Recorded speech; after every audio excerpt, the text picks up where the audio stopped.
Okay, so I thought I'd do a video in regards to ear suspension issues on my Infiniti QX80.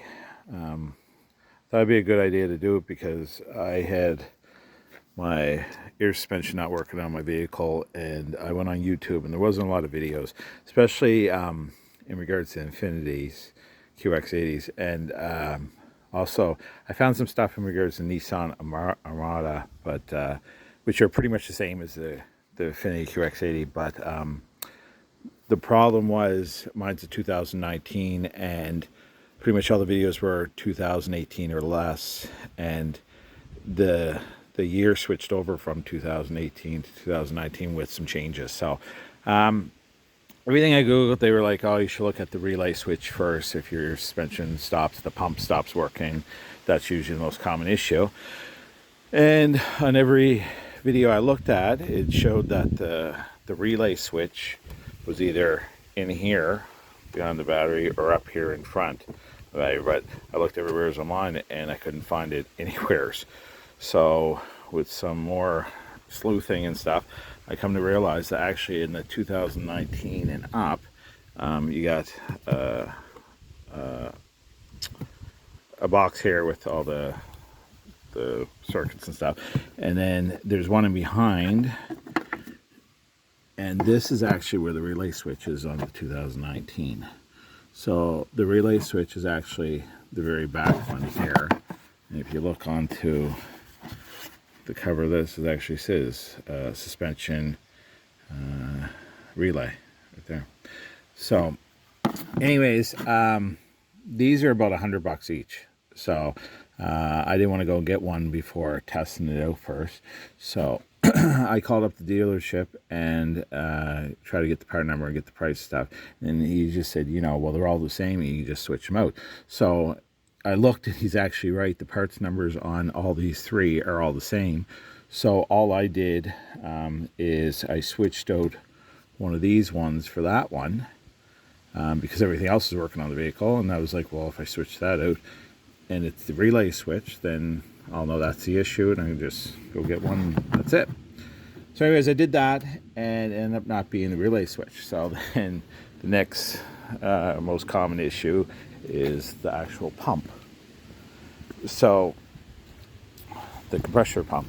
So I didn't really want to get one of those because they're like, you can get them off Amazon, which is actually pretty good. They're like $300. So anyways, it's up under here. This is it here.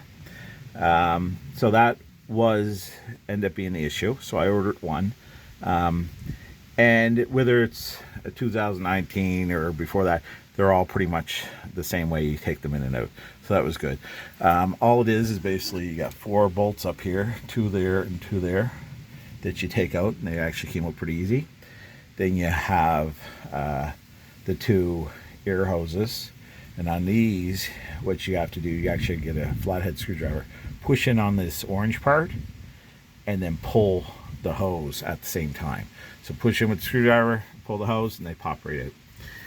Then in behind, you have this connection here, which is actually the hardest part of everything to take apart for whatever reason. But basically, you got to push in on that tab and kind of wedge the screwdriver up in there and pull it apart. And then the last thing, which is going to probably be hard to kind of see, there's the intake for the air off the pump. Actually, let me get my hand all the way. You can kind of see it.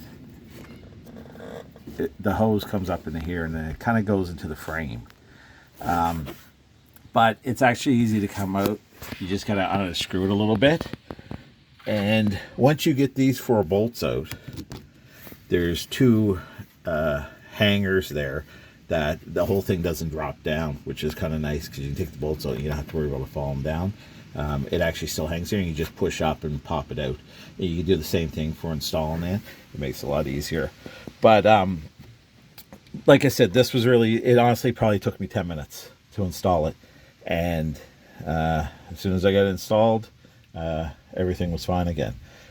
Excuse me. Something else that when I was down under here though that I looked at, if you want a little more lift into your ear suspension, this right here, which they also said sometime was the issue, that's the thing that regulates on how high up, how much air is going to be put into the airbags, right? And what you can do if you want more lift, I don't know if you can see, but this right here, this part of it, this section here, pops off. And if you can see kind of from the rust, you can see where I used to have it. Sorry, it's a little blurry.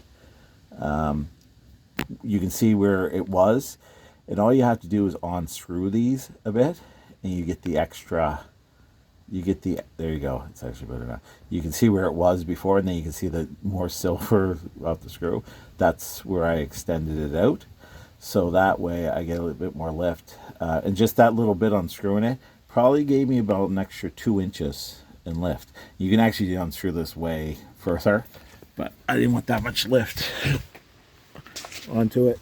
But like I said, it was actually pretty easy to install. The only difference between the 2019 and the other years was, like I said, where the relay switch is. So if you're wondering where the relay switch is, it's back there in that panel. Okay, thanks. Bye.